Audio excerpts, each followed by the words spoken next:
Today I'm making flexible, reusable molds that work just like silicone, but literally for pennies. You can reuse them, you can remelt them, and you can use them to create embellishments, repair broken detailed pieces. You can add texture to your thrift flips and decor. The crazy thing is they're made with only 2 simple ingredients, easy to find. This is one of those handy tricks you're going to want to use over and over. Let's get started.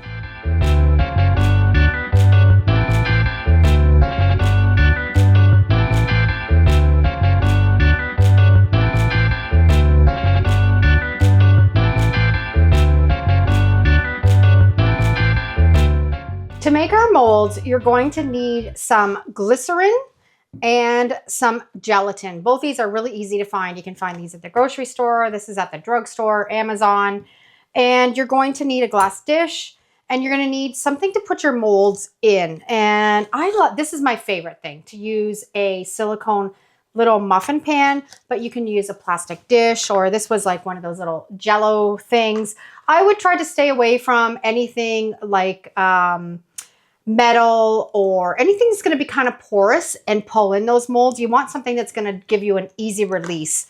This is actually the best. Or if you want to make a bigger mold, you can use a loaf pan that's a silicone. We're just going to make a small batch today. We have the Knox gelatin. You want the unflavored.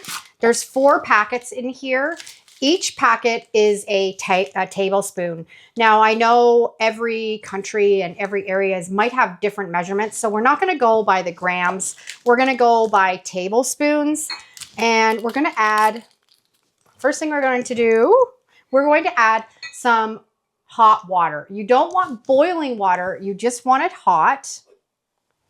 And we're going to add a 1/4 cup to a glass bowl. And then we're going to add in 4 tablespoons of the gelatin. Each of these packet is a tablespoon. So we're going to add 1. I don't need this because I know it's a tablespoon. 2. I didn't rip that one very well. 2. I love these because you'll see later on that you can reuse these. They're not a single use. You can reheat them, remold them, use them over and over again if you do the proper technique when you're making them. So we have 4 tablespoons into that 1/4 cup of hot water. You just want to just slowly mix them together.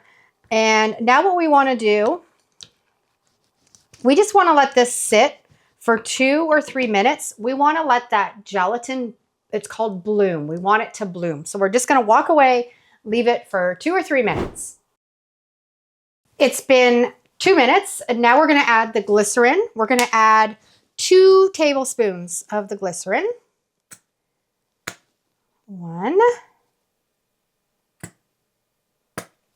2, and now you want to stir it until it's nice and smooth. You can heat this up in the microwave, the water beforehand, or if it starts to get a little bit stiff, you can put it in the microwave. Just really watch it because we don't want it to burn or we don't want it to heat up too much. So we're just going to keep stirring this until it's nice and smooth and get it all stirred in together. Now, my room down here was quite cool, so it really cooled down too quickly. So I took it up and I put it in my microwave for about 40 seconds. And this is what you want. Kind of like a thick syrup. We don't want to stir it too much because it's going to incorporate bubbles. So that is perfect. Now you're going to get a strainer. And the strainer is just going to make a nice smooth mold and get rid of any lumps or any bubbles that you may have. So we're just going to pour it in there.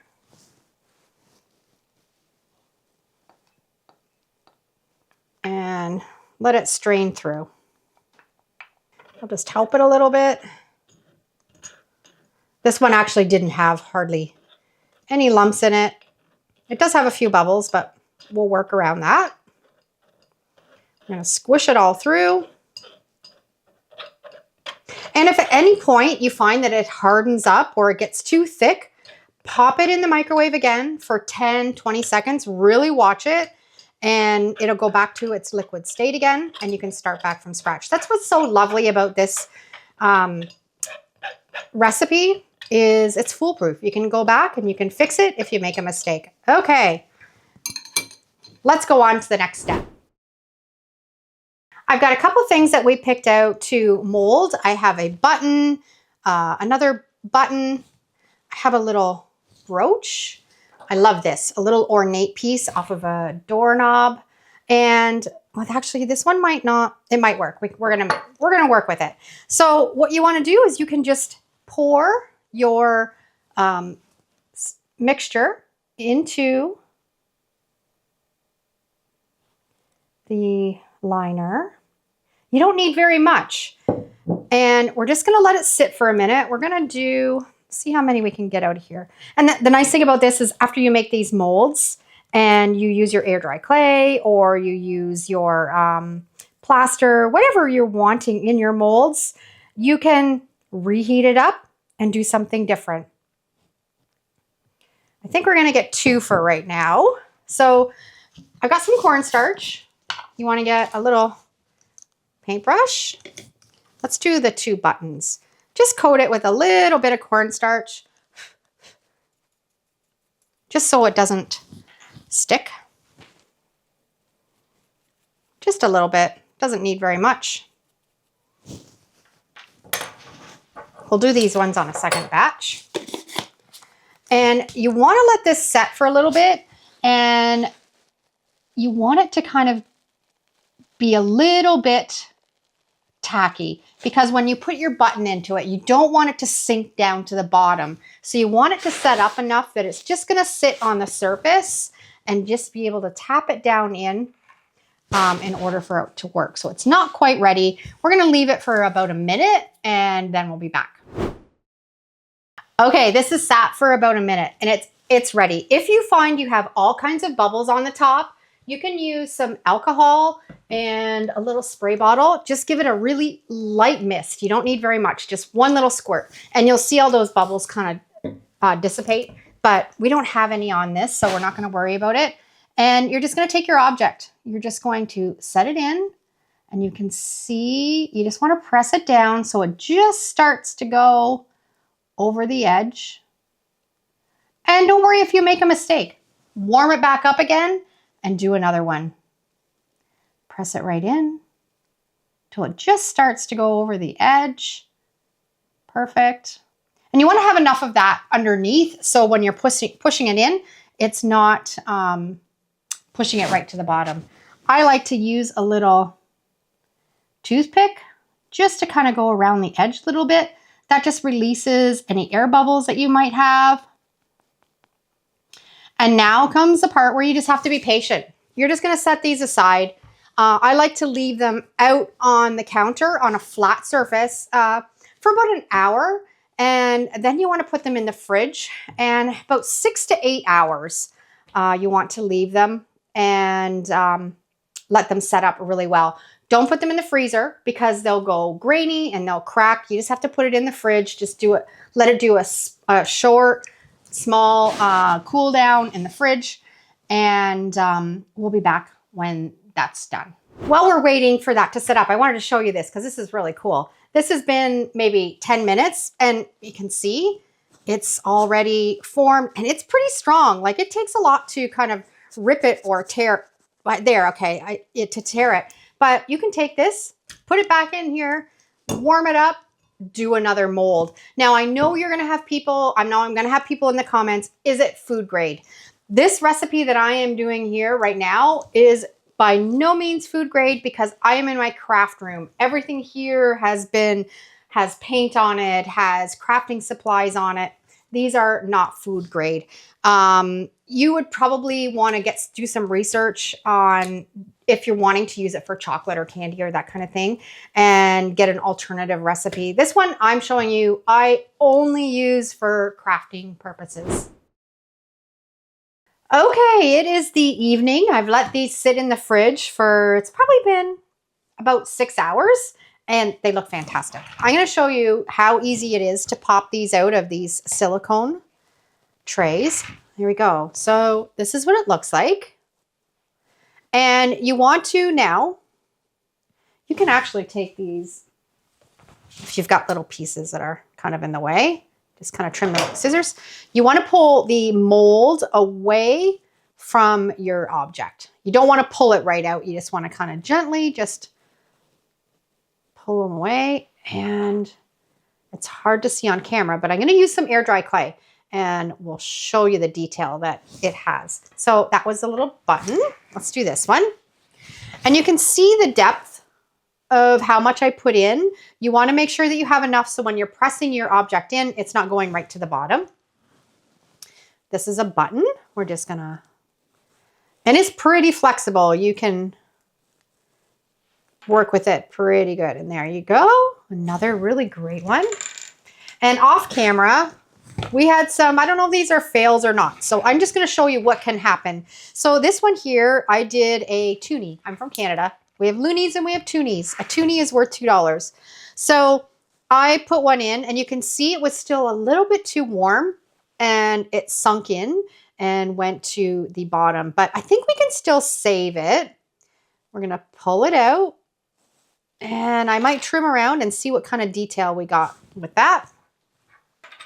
And this one, that was the one that I thought was a little bit too big. And I think it was. And it kind of overflowed. I think I can get in here with my scissors, cut away, peel it, peel some of this off because I'm really excited for this one to make a nice mold. Get out of there. I'm not going to let you guys watch me struggle. Oh, I might have gotten it. Did I get it? Oh, I did. Okay. And then I can just kind of maybe trim around here now that I've got it pulled off.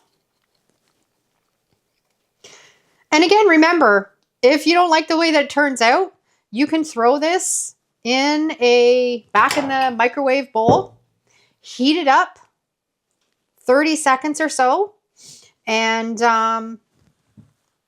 make them again. So let's just kind of pull this away, pull this out. Oh, I think it's going to work. It's going to work. There we go. Oh, the detail. Okay, let's get this cleaned up. I'm going to put some air dry clay in these and show you how they work. I have a batch of air dry clay that I made that's going to work really well in these molds. I actually have a booklet in my Etsy store with a whole bunch of homemade clay recipes. It's a digital download. I'll put the QR code right here because it's a really great resource if it's something that you like to have in front of you when you're making these recipes. And all of those clays will work really well in these molds. You can also use plaster of Paris. You can use paper clay. You can just get creative. So you just take your clay and you just press it in. Remove the extra.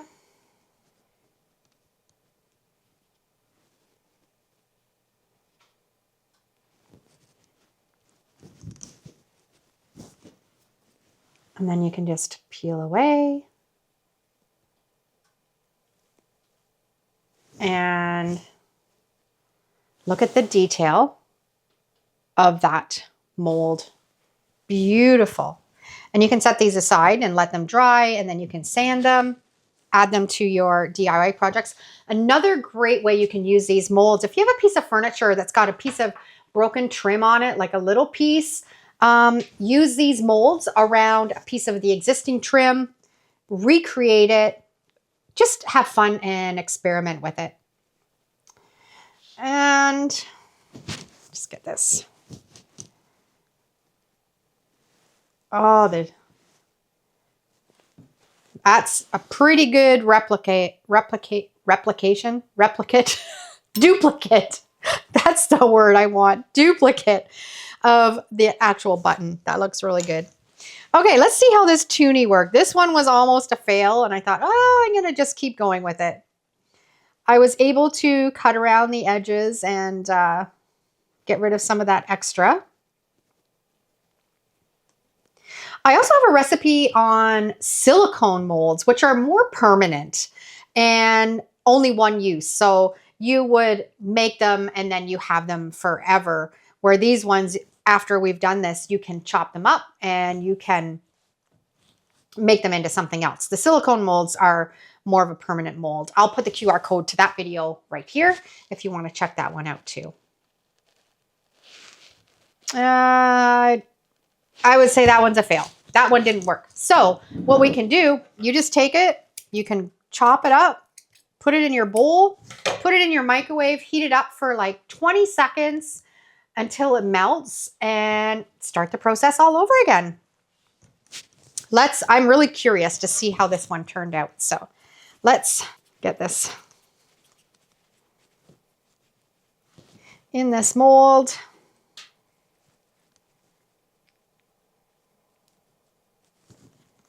We'll do it this way.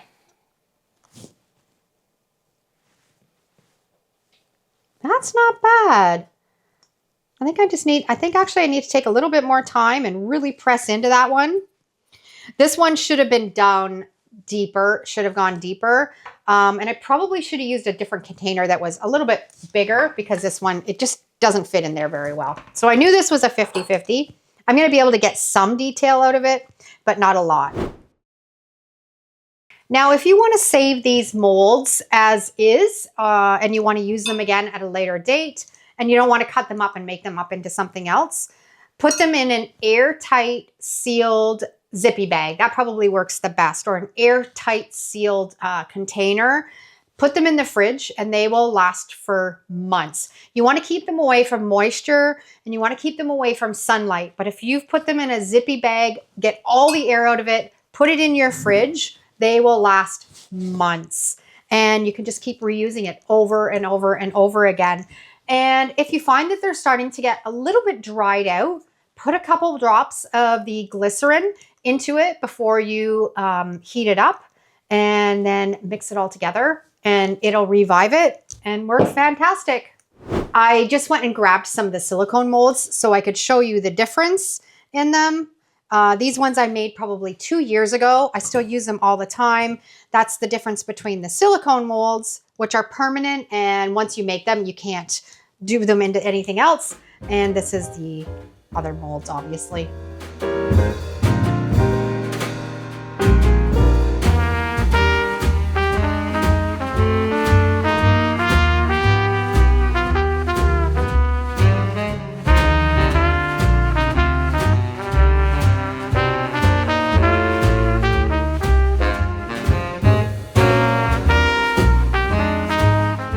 And that's how easy it is to make your own reusable molds. I know once you try this, you're going to use it again and again for all kinds of little detailed work.